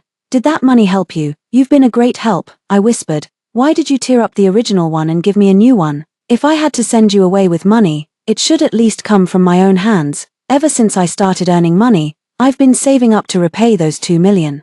Thinking that one day I'd return it to you. Now I have the chance. I never expected you to pay back what I gave you. I never imagined you'd choose such a difficult path. My breath was tight. I whispered softly. Actually, it's not that bad. Looking back after enduring everything, difficulties seem trivial. I no longer feel pain over those times, but as soon as he brought it up, it inexplicably made me want to cry. The streetlights shone into the car in patches, then vanished in a flash. The hand cushioning the back of my head brushed through my hair and cupped my right cheek. There was a slight chill to the touch, quickly warmed by body heat. I cast a sidelong glance into the chaos. All lingering thoughts vanished in an instant, leaving only a faint, rapidly cooling trace of sweat. Byron was probably drunk. His eyes half closed, he looked quite peaceful. His gaze was not as calm as when he was sober, appearing deep and hazy. My promise still stands. So, will you come back? I didn't answer, wrapping my arms around the back of his head. Only after pressing him into the crook of my neck did I dare to let a hint of collapse show. What had just pressed against my face was unmistakably a ring. I slowly reached behind my back, touching the back of his hand. My fingers wandered, moving to his knuckles. On the ring finger, there was a wedding band. No wonder on his birthday, his friends gave him a bunch of women's gifts. Why on earth? I sat there, numb. I could hear his heart, mingling with mine, colliding beneath our skin, along with the heartbeat. Anger surged as well. What do you mean, meeting an old flame, feeling like you know each other inside out, thinking of rekindling a romance? The driver slowly braked the car and called out to me, Miss, we've arrived. Byron loosened his embrace and looked out the window. You could also come back to stay. Your fingerprint is still saved, and all the flowers you planted are still there.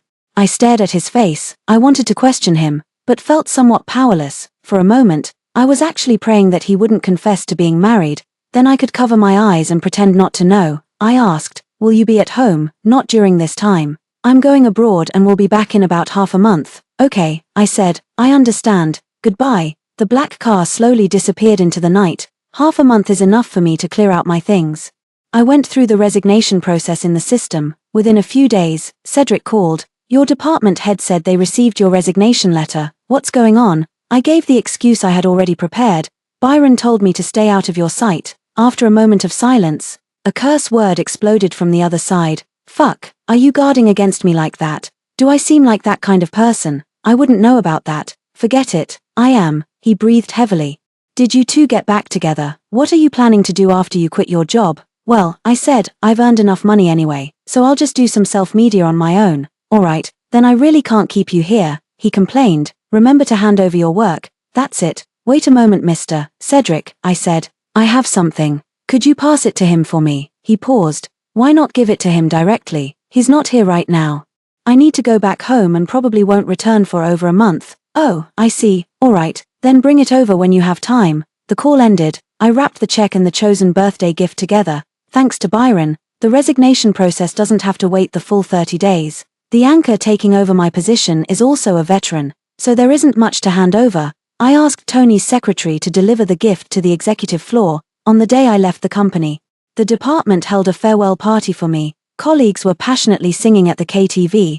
I didn't see Cedric around. I went up to the rooftop and found him holding a cigarette. On a phone call, I don't want to disturb. I'll head back the way I came. The sound of conversation behind me was muffled and indistinct. Oh, you're back in the country. Weren't you supposed to stay until next week? Did your parents have anything to say about it? TSK. Being in a relationship really changes a person.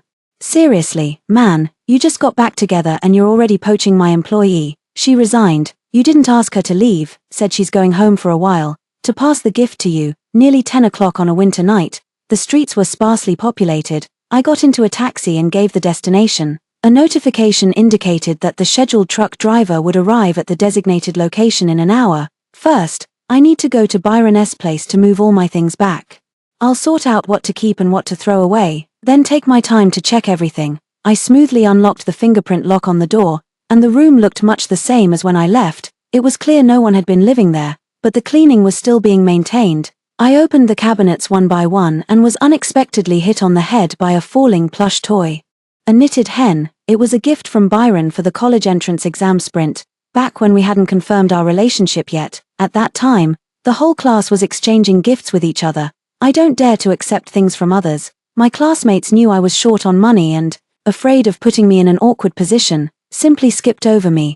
Byron came in that day holding a plush hen, which was passed around the whole class and squeezed by everyone. In the end, the plump, round hen ended up on my desk. I walked in and saw that chicken. So angry I felt like crying. I thought someone had it in for me and was deliberately humiliating me. Who put this here? I gave it to you. Byron stood there in astonishment, uncharacteristically at a loss. I'm sorry. I didn't mean anything by it. Seeing him, my anger just vanished. My temper deflated halfway, like a punctured balloon. I could only hesitate and withdraw the hand that was pointing at the chicken. Did you give this to me? I said. Thank you. I can't remember when I said I liked dolls. It wasn't until one night that I suddenly remembered during my self-introduction at the beginning of the school year. I said I liked hens, because they are very good at laying eggs and have a kind appearance. Coincidentally, during that time, a foreign doll brand was very popular. Byron didn't know much about dolls, so he asked his friend's younger sister to help him snag one. It took quite a bit of effort to finally get the hen version. I never thought he would like me. A person from a poor family, with unclear speech, who only knows how to write exam papers. How boring. I only dared to imagine a day when the power would go out, and I could secretly hold onto his sleeve. In class, there were many things that forced me to interact with him. Financial aid for needy students form, tuition and fees waiver form, dormitory utility fee exemption form, all are related to money. Byron always avoids using related terms. When handing me the forms, he only tells me when they need to be filled out. But every time I take the report card, a heavy sense of inferiority still washes over me. I love exams. Only after the exams, when the results come out, can I lift my head, because on the ranking list, my name is either ahead of his or right behind. After a major joint exam, everyone was wailing and howling as usual, while shouting that their extra classes were a waste. They came to shake me, asking me what I ate growing up, and why I'm so strong without taking extra classes. In the crowd, it felt like there were 8 hands throwing punches at me. I don't speak, actually. The corners of the mouth couldn't be held down. After repeatedly admiring the rankings, I was finally satisfied. Turning around, I suddenly bumped into a school uniform still warm with body heat. Byron lowered his head, stunned, my nose pressed against the skin just below his left collarbone. Through the thin fabric of his shirt, that patch of skin was slightly indented by the bridge of my nose. I instinctively jerked back, my back hitting the wall, my face flushing hot.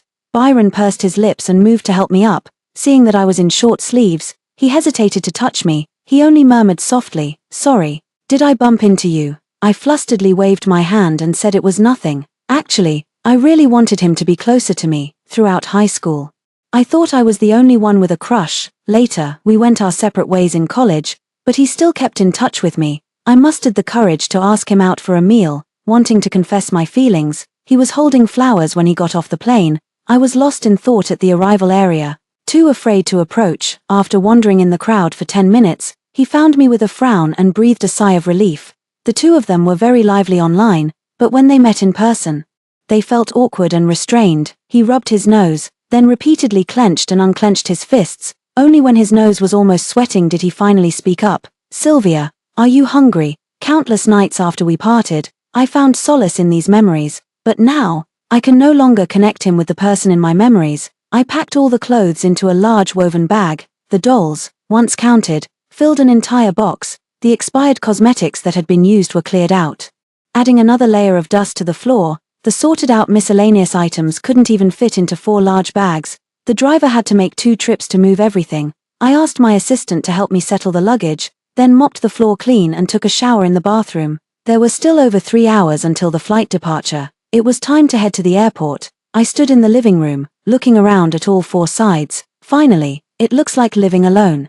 What time is it in the early morning abroad? I'm not sure, probably. He's spending time chatting with his family right now. Beep. The door was pulled open with great force. Byron breathed heavily, his knuckles gripping the doorframe, veins bulging. I froze for several seconds. Weren't you supposed to be away for half a month? Stay away for half a month, only to come back and find this place empty. He took a few steps closer, grabbing my shoulders and shaking me. Sylvia. What on earth are you trying to do? I want to ask you the same thing. What on earth are you trying to do? I suddenly slapped his hand away, my voice sharp. Was it fun to tease me? Did it feel great to watch me pour my heart out to you in front of so many people? His breathing hadn't yet steadied, gritting his teeth. His voice was hoarse. What have I done wrong? I stared at him intently and actually laughed out loud. How are your parents? How is your wife? His face went blank for a moment. Quickly snapping back to attention, I raised my hand and looked at the knuckles of my left finger. Without a moment's hesitation, I took off the ring and tossed it aside. Couldn't you just ask if I'm married? Then why are you wearing a wedding ring? They gave you a women's style for your birthday gift. I'm abroad, and being married discourages many who might try to get close to me for personal gain. Is that clear enough? As for birthday gifts, aside from the ones you gave me, which I kept, everything else goes to my parents or relatives. Don't you know that? He took a deep breath. I've been wearing this ring for years. Sometimes I forget I have it on. So I didn't take it off when I saw you. If you're leaving because of a misunderstanding about it, I have nothing to say, but before you make a decision, could you come to me first to confirm? Why do you always make decisions that affect others on a whim? I leaned against the wall, pressing my forehead. My eyes, hidden beneath my palms, were soaked with tears. I can't come to ask you. He laughed in extreme anger. Give me a reason, because even before I met you, I was already persuading myself to be the other woman. Without meeting, there's still a shred of rationality left. Knowing to care about face, if it were arguments and confrontations, perhaps I would tell myself, forget it, staying by his side isn't so bad, there's love, there's money, just lacking a title, but I've studied for so many years, the teachers all said I had a promising future. I cannot do something that would interfere with someone else's marriage. Leaving without saying goodbye was the most dignified solution I could come up with. The air fell silent. Byron stood frozen in place. No anger was visible. Only shock remained. He moved the corner of his mouth and pulled me tightly into his embrace. I'm sorry, it's my fault, my fault. Don't wipe your eyes anymore. In the future, if something happens, tell me. I won't let you be a mistress. I gasped. Really? He wiped my face clean with his fingertips and tucked me back into the crook of his shoulder. Really, no more crying. I'll let the family know tomorrow. Okay, but I've already packed all my things. Whether they're at your place or mine, it's all the same. I steadied my breathing and caught sight of the damp mark on his sweater collar, left by my tears. He bent slightly, patting my back, and let out a soft sigh. The next day, I was woken up by Cedric's phone call. Byron left a note saying he had to go to the office first. I got up and reached for my phone. Yo, the ancestor finally answered the phone. He spoke sarcastically, his voice hoarse. Hurry to the company and take back the gift for Byron. I jolted awake. My check is still inside. If someone else cashes it, I would be heartbroken. When I arrived at the company, Cedric was still not up. I waited in the reception room for a long time before someone finally came. His hair was a mess, and he still looked sleepy. You're really my ancestor. It's one thing to bother him, but I didn't get a wink of sleep all night either. Mr. Cedric, how did you get involved? I called and told him you were going back to your hometown, and he just exploded, saying it's impossible to go home because your family lives deep in the mountains, and if you go back, you'll be packed off and sold into marriage. How the hell was I supposed to know your situation was so rough? I felt so guilty I was running around asking people to check surveillance footage to find you. Luckily, you hadn't left the country yet. If you'd gotten on that plane, even if I broke and reset all my bones, they wouldn't grow long enough to reach you. His face contorted, his anger peaked the moment the spilled tea scalded his foot. I quickly changed the subject. I thought he wouldn't make it back in time. Logically, he shouldn't have made it back. He waved his hand and tossed my gift box over. From the airport to here, it takes at least 2 hours. Right, that brat ditched the driver halfway and floored it like he was flying a plane. If his driver's license still has all 12 points intact, I'll take your last name. I caught the package and gave it a quick glance. Mr. Cedric, when did you get to know him? Back when we were studying abroad. Why, do you know why he wears a wedding ring? He was pretending, telling all his classmates he was married. so we stopped inviting him to our gatherings. Later, when we got closer, he admitted it was fake, and when we became even closer, he said he had a very sweet, stuttering girlfriend back home. I had a feeling when you mentioned it at the annual party that day, so I took a photo and asked Ben and found out it was true. Cedric scanned me with a glance and clicked his tongue lightly. It just doesn't add up. Am I blind? I said. Maybe you are. He rolled his eyes and leaned back on the sofa. Alright, I'm going back to sleep. Don't bother me with any news, then I won't disturb you. I picked up the package and got up to leave. Byron sent a video call request 10 minutes ago. I didn't get the call. I wanted to call back, but then I saw a new message. The beginning of the year is a busy time for the company. If we announce our marriage, it will bring a lot of extra work. Do you think it's okay to keep it a secret for now? My heart skipped a beat. It felt like being back in the classroom, standing up to answer a question. A shiver ran from my feet to my head. The other person is typing. I've only informed my friends and relatives abroad so far. For the rest, I want you to come with me and tell them in person. I said, do your parents agree? My mother agreed. Once she gave her consent, the others didn't object. Where are you now? At the company. Should we tell Cedric about this? Good enough. But he said not to bother him with our matters. Then let's not talk about it for now. I turned my head, when the first streetlight of the night lit up. I received the 7th gift from Byron's friend, a sudden visit and the announcement of wedding news. The host was completely unprepared. Each sound was like a mad frog, hopping around while cursing in the national slang. The gift bags varied, and the items inside were hastily stuffed in by the hostess who had rushed over upon hearing the news. I arranged the items one by one, lining them up in a row. He was rubbing the pads of my fingers. Are you hungry? Let's go eat first. We can deal with the rest tomorrow. Okay, wait a second. I flipped my phone to show him. On the screen was Cedric's angry profile picture. As soon as the call connected, a roar echoed through the car. You're getting married and I didn't get the first-hand news. Byron, this brotherhood is over. I quietly turned down the volume. The city lights began to glow as night fell. I held his palm, rubbing it over and over. In the lines of an old friend's palm, my fate was also written. The end.